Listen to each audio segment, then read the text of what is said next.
Bonjour à tous. Aujourd'hui, on va s'intéresser à la messagerie électronique, donc au protocole SMTP et POP3. C'est vrai qu'à la place de POP3, on peut avoir IMAP. C'est un protocole de lecture des courriers depuis le serveur qui est sensiblement équivalent. Voilà. Donc POP3 étant plus simple, j'ai pris celui-ci pour la démonstration.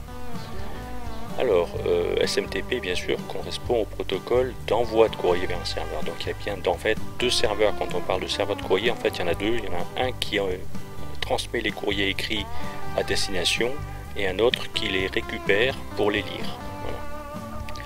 Alors, ici, on a à gauche un réseau articulé autour de la box dont on va pour l'instant se servir uniquement de ce commutateur inclus dans la box. Et on a à droite un réseau similaire, donc une box avec deux machines, et si ce n'est que la box ici est reliée au fournisseur d'accès, alors que là ça n'est pas le cas, puisque pour l'instant dans un premier temps on va simplement ici à gauche mettre en place le serveur de courrier sur cette machine là, et utiliser ici le client de messagerie pour voir comment ça se passe, puis ensuite on fera en sorte d'avoir un deuxième serveur pour qu'on puisse envoyer depuis cette station à gauche des messages à destination d'un compte qui se trouve dans cette machine de droite. Voilà. Donc pour l'instant on n'a pas besoin non plus du composant internet, il est juste présent au début pour que ça nous facilite un petit peu le montage. Alors pour l'instant il faut considérer ici qu'on a un commutateur avec deux machines avec des adresses privées. Et donc on va commencer par mettre en place le serveur ici sur cette machine là. Donc ça se fait avec bouton droit par exemple, on va chercher serveur de messagerie, ou on fait double clic et on va chercher dans les fonctionnalités de serveur de messagerie. Voilà. On valide ici les trois petits points pour avoir le détail. Il y a en fait assez peu de choses. On va avoir un nom de domaine qui va être attribué à notre serveur. Donc là comme il s'appelle serveur site, je vais l'appeler site.fr. Pour l'instant, si on a un seul serveur de messagerie qui est vraiment autonome comme c'est le cas ici, ce nom de domaine n'a pas grande importance. On a ensuite un port pour l'envoi du courrier qui aura son importance quand on fera ici à droite sur la fenêtre qui est cachée. Ici on aura besoin d'avoir une petite redirection, ce qu'on appelle. Donc on mettra en place une redirection sur ce port 25. Et ensuite on a donc un port 110 pour la récupération, c'est les ports standards non sécurisé, puisqu'on aussi pour l'instant on fonctionne en non sécurisé. On le fera après si on a le temps, mais il faut savoir que c'est exactement la même chose que ce qu'on peut avoir avec le serveur web, c'est-à-dire qu'on a un certificat qu'on définit dans le composant ici internet, et simplement on pointe, on dit oui, puis on va chercher dans la liste le certificat qui est créé, c'est tout. Voilà. Alors quand on dit oui, vous remarquez au passage que le numéro de port change. Donc de 25 ça passe à 465, et de la même manière ici ça passe à un nom de port, un numéro de port différent. Ce qui veut dire que si le numéro de port change ici, la manipulation qu'on fera tout à l'heure pour rediriger l'adresse, voilà, et en l'occurrence rediriger le port, devra être adapté à cette configuration. On n'en est pas encore là, donc pour l'instant je garde la version la plus simple, un serveur non sécurisé et accessible uniquement à gauche. Voilà. Donc on voit au passage qu'il y a une petite enveloppe qui est présente pour montrer que le serveur de messagerie est en route. Et un serveur de messagerie, ça se paramètre, donc on a un compte ici, une fois qu'il est en place, on a un ou des comptes à mettre en place. Donc on va faire très simple, je vais créer un compte Bob avec un mot de passe, j'ai écrit bip, déjà ça commence bien. Donc on a un compte Bob avec un mot de passe Bob, voilà. J'ajoute le compte, c'est tout, et à la création du compte, en fait, il y a un message ici qui est présent. Et on peut aller voir déjà ce qu'il y a dans chaque boîte en fait de la messagerie. On a le moyen d'aller regarder les messages qui sont présents dans la messagerie. Voilà. Alors comme le compte n'est pas encore réalisé, ici c'est un message qui arrivera, mais qui n'est pas encore créé tant qu'on n'a pas fait OK. Donc on va le faire. Voilà, à partir de là, le message et la boîte en fait sont créés, et donc maintenant si on a envie d'aller voir ce message, il devrait être présent, et on voit qu'effectivement on a un message bienvenue avec un texte très simple, le moment où on le fait, etc., et l'émetteur ici qui est au départ. Voilà, on y va. Donc on fait une seule boîte aux lettres, ça suffit, d'accord, pour l'instant, et on reviendra plus tard après pour en faire éventuellement un deuxième si c'est nécessaire, un deuxième compte. Voilà. Je valide, et à partir de là, mon serveur est en place. Il faut juste se rappeler de son adresse, de son port si c'est nécessaire. Et ici, on va configurer le client de messagerie comme on le ferait. Donc je vais le faire par bouton droit, mais on peut le faire, on peut le faire comme ça, oui. Voilà, je me suis trompé d'option. Ça commence, donc je recommence. Client de messagerie, voilà. Et donc dans le client de messagerie ici, on va indiquer le compte que l'on va mettre en place, puisqu'il n'est pas présent, il n'y a absolument aucune autre option de dispo. Donc on y va, on va dire que c'était le compte Bob, et on va dire, attends, on remarque qu'il y a une petite bulle normalement qui doit indiquer, voilà, qui rappelle que c'est un compte et un nom de domaine, donc on l'appelait site.fr. Voilà. Le mot de passe qu'on lui a mis c'est Bob. Et en fait ici le serveur SMTP c'est lui qui va être nécessaire de paramétrer, puisque en fait on a beau dire que c'est site.fr, comme on va avoir un seul domaine utilisé, voilà, on y va. Alors on a une adresse privée, ça ne pose pas de difficulté pour l'instant. Les ports sont ceux-là, sans sécurité, voilà. On valide et notre compte est créé. Et normalement on doit pouvoir faire la relève du courrier en cliquant ici, et on doit avoir le message de bienvenue qui arrive. Donc on va regarder un petit peu comment ça se passe en interrompant le protocole. On a une identification qui se fait par le protocole POP3. Voilà, on va avoir ensuite une requête pour s'identifier avec le mot de passe. Il y a d'abord l'utilisateur, ensuite on a une requête qui affiche les messages. On a notre message, liste de un message qui est indiqué, et il récupère la liste, dans la liste le premier message. S'il avait une indication lui indiquant 4 messages, il ferait 4 requêtes comme ça pour aller chercher chacun des messages les uns après les autres. Et on a vu qu'à la fin, si vous avez observé, il y a une requête de suppression des messages voilà, qui est en place, et donc les messages sont supprimés du serveur. Donc si on revient comme on a fait tout à l'heure pour aller sur le serveur, on ne verra plus ce message.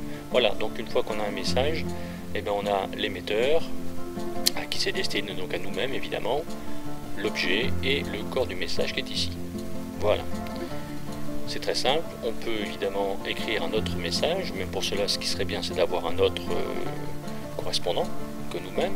Donc on va fermer un petit peu ici la messagerie, on va créer un deuxième compte, et donc on y va par le serveur de messagerie. Sur les comptes, on va créer un compte qui s'appelle Henri par exemple. On va lui mettre le mot de passe Henri. Voilà. Ok. Et on va écrire à Henri depuis notre station. Donc on y va depuis le client de messagerie. Voilà, on y va. On va écrire à Henri. Henri. J'ai oublié le R. Henri @site.fr. On va lui mettre un message de coucou et on va lui mettre hello. Voilà. C'est pas très original, mais au moins ça fonctionne. Voilà, on y va.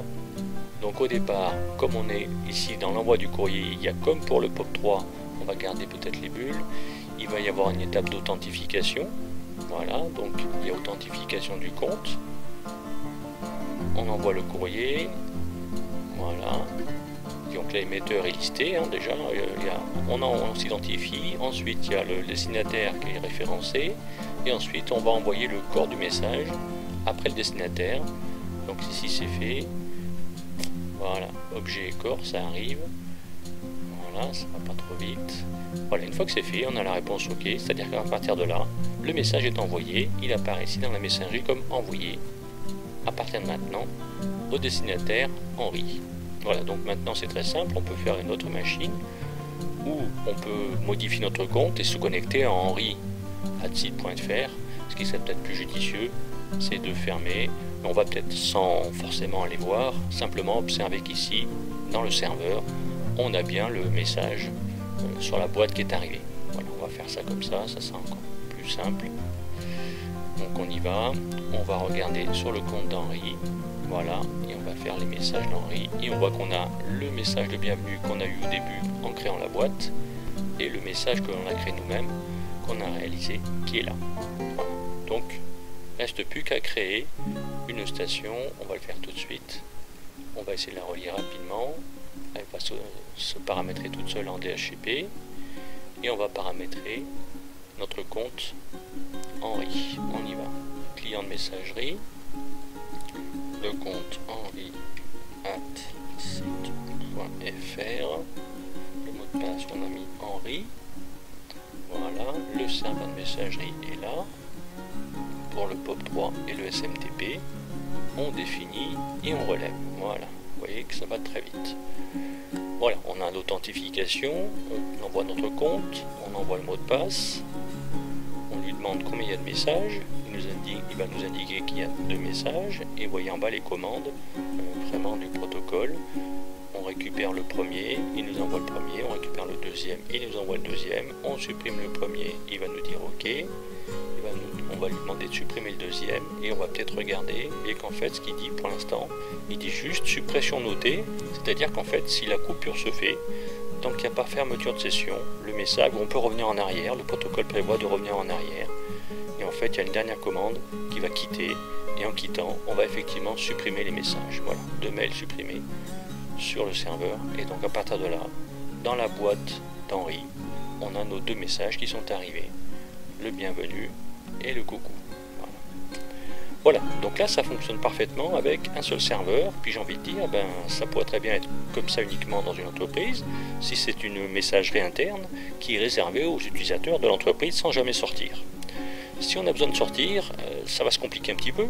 Il va falloir se connecter au reste du monde, on va dire. Donc utiliser ici notre box. Donc on est obligé déjà d'avoir une adresse publique qui va arriver.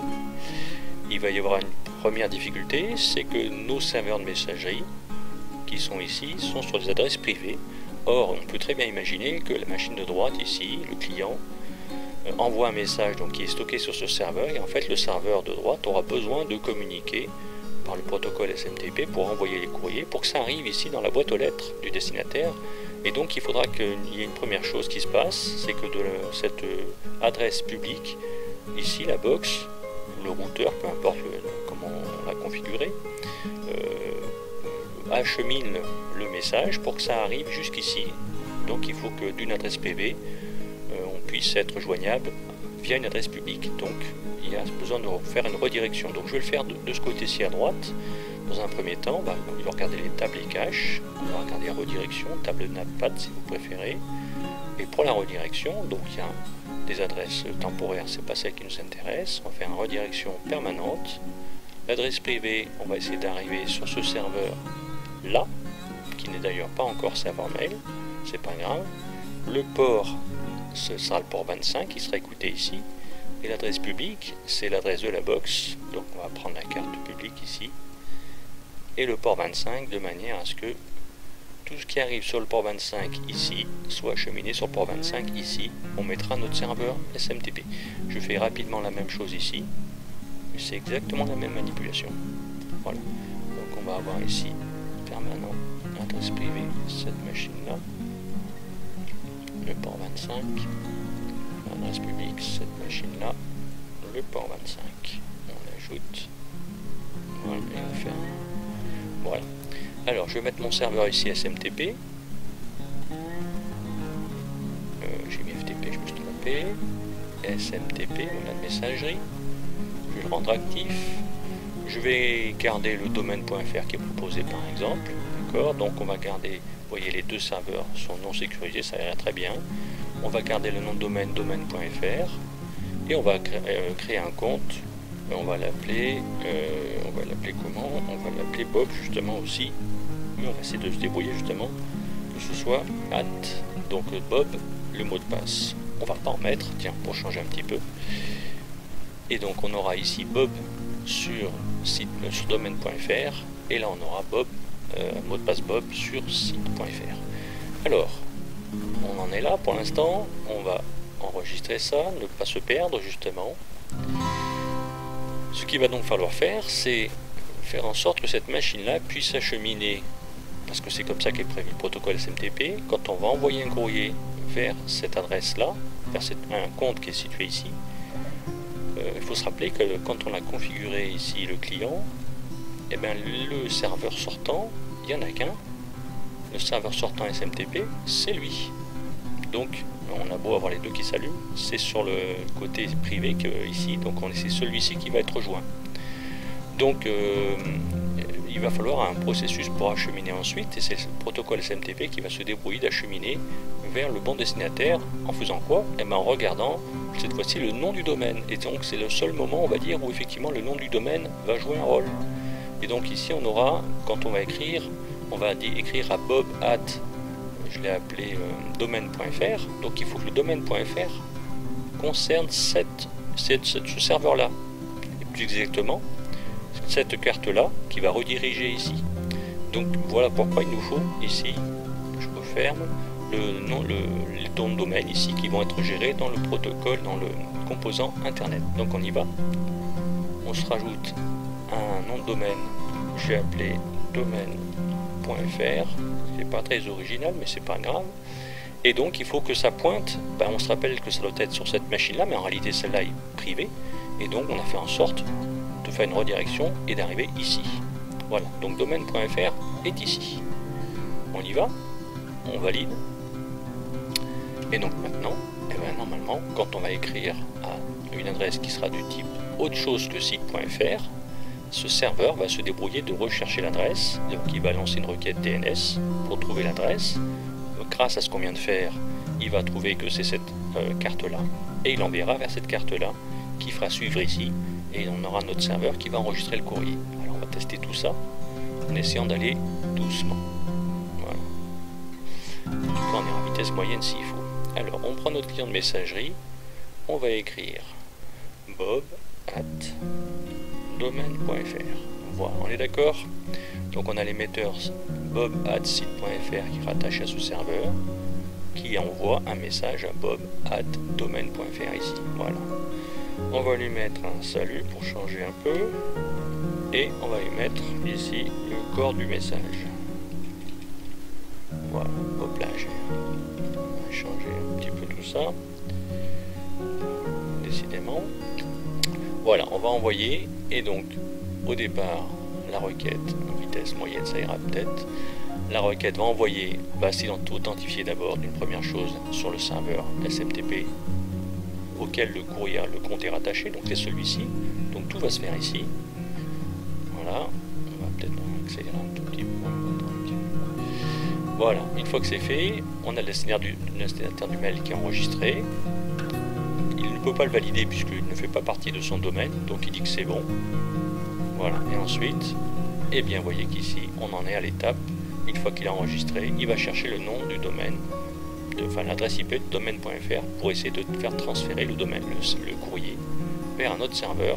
Et on va dire que pour le client ici, le courrier est parti. Voilà.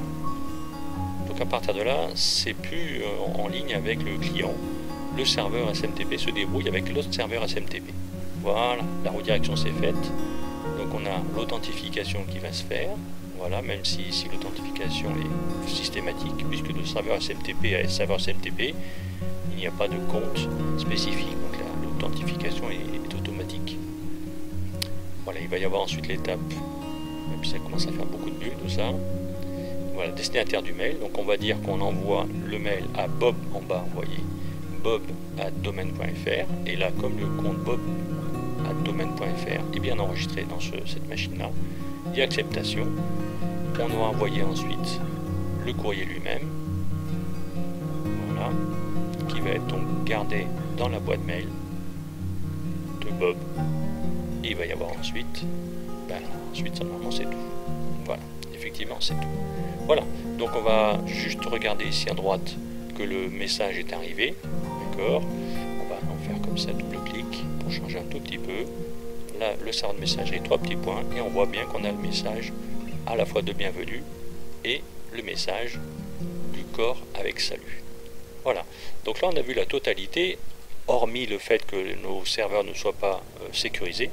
N'empêche qu'on a vu comment, ça commence à faire beaucoup de bulles tout ça, on a vu qu'effectivement il y avait le processus qui permettait de communiquer de serveur SMTP à serveur SMTP, qui était un petit peu délicat, mais on voit bien comment ça fonctionne. Voilà, on va en rester là pour aujourd'hui. Je vous remercie.